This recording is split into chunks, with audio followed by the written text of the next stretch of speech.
जय हिंद एवरीवन, स्वागत है आपका हमारे channel Indian defence news Hindi में, जहां आपके लिए लेकर के आते हैं इंडियन डिफेंस के प्रमुख अपडेट्स को कम से कम समय में। तो चैनल को सब्सक्राइब करना मत भूलिएगा। तो आइए शुरू करते हैं आज का अपना ये एपिसोड। जब से भारत और पाकिस्तान के बीच में गतिरोध बढ़ा है और पाकिस्तान ने अपने JF-17 थंडर की फोटो PL-15 मिसाइल के साथ पोस्ट करी है, तो उसके बाद से पाकिस्तान भारत को इस चीज को लेकर टॉन्ट कर रहा है कि उनके पास PL-15 है जो कि भारत के किसी भी फाइटर एयरक्राफ्ट को मार गिरा सकती है। देखिए, अधूरा ज्ञान हमेशा मूर्खता की निशानी होती है और पाकिस्तानियों ने इस पर महारत हासिल कर ली है, क्योंकि एजुकेशन पाकिस्तान में एक सीरियस क्राइम माना जाता है। खैर, पाकिस्तान की अगर ये खुशी रही भी होगी तो ये सिर्फ चंद दिनों के मेहमान थी, क्योंकि भारत की तरफ से उन्हें एक बहुत बड़ा झटका मिल गया है और जो BVR कॉम्बैट मिसाइल की उनकी एक उपलब्धि थी वो अब कुछ ही दिनों की मेहमान ही बची थी, क्योंकि रिपोर्ट्स में इंगित किया जा रहा है कि भारतीय वायुसेना के सुखोई 30 MKI फाइटर एयरक्राफ्ट्स को एक मेजर टेक्नोलॉजी बूस्ट मिला है, जहां पर साइलेंटली जो लिमिटेड सीरीज प्रोडक्शन है अस्त्र मार्क 2 मिसाइल का, ये शुरू हो चुका है।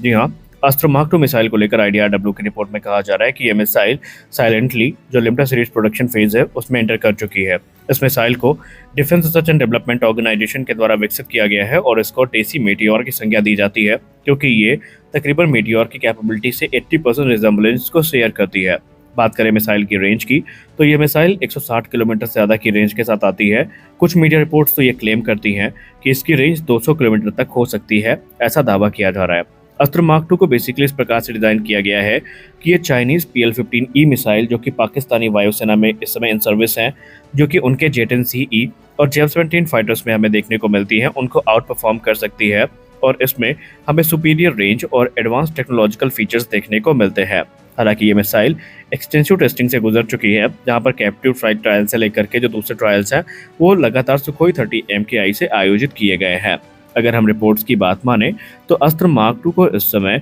अलग अलग जो मोड्स हैं, अलग अलग कॉन्फ़िगरेशन में टेस्ट किया गया है और इसे नए active electronically scan array Sikar से यानी ESA सीकर से इक्विप किया गया है, जिससे कि इसकी प्रिसीजन और जो इफेक्टिवनेस है मॉडर्न थ्रेट्स के अगेंस्ट वो काफ़ी ज़्यादा हो गई है। लिमिटेड सीरीज प्रोडक्शन फेज का मतलब ये है कि भारतीय वायुसेना बहुत जल्दी जो इनिशियल बैचेज है अस्त्र मार्क 2 के अपने सुखोई 30 MKI के फ्लीट के लिए उनको रिसीव करना शुरू कर देगी और ये सुखोई 30 MKI के लिए एक प्राइमरी प्लेटफॉर्म के तौर पर काम करेगी। या आसान शब्दों में बात करें तो ये एक सुखोई 30 MKI की प्राइमरी BVR मिसाइल होने वाली है। हालांकि एक चीज़ जो आपको यहाँ पर ध्यान रखनी होगी कि अभी इस मिसाइल का इंटीग्रेशन सुखोई 30 MKI तक ही सीमित किया गया है, लेकिन आने वाले निकट भविष्य में ये भारतीय वायुसेना के दूसरे फ्रंटलाइन फाइटर्स, जिसमें संभावित है कि राफेल, तेजस मार्क 2 और तेजस मार्क 1A जैसे जो प्लेटफॉर्म है उनमें भी देखने को मिल जाए। अस्त्र मार्क 2 का इंडक्शन भारत को एक बड़ा एडवांटेज देगा, क्योंकि ये जो एडवर्सरी हैं उनको क्लियरली लॉन्ग रेंज से रिस्पॉन्स करने में सक्षम होगी। अस्त्र मार्क 2 इस समय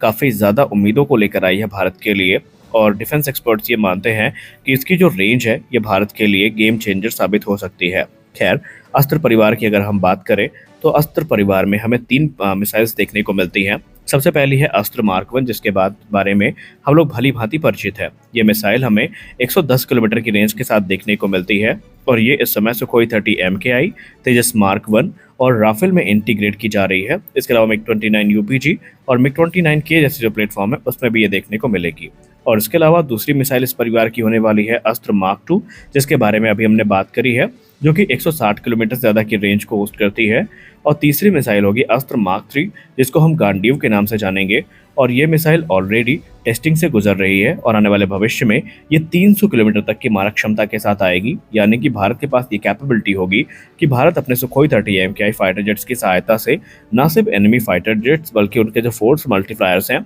जिसमें एवैक्स हो गए, टैंकर्स हो गए या दूसरे जो एरियल प्लेटफॉर्म्स हैं, उनको लॉन्ग डिस्टेंस से ही न्यूट्रलाइज कर पाएगा। तो ये सारी मिसाइल्स भारतीय वायुसेना की ताकत को बढ़ाने के लिए धीरे धीरे तैयार हो रही हैं। तो इस वीडियो में बस इतना ही, मिलते हैं अगले वीडियो में, तब तक के लिए जय हिंद।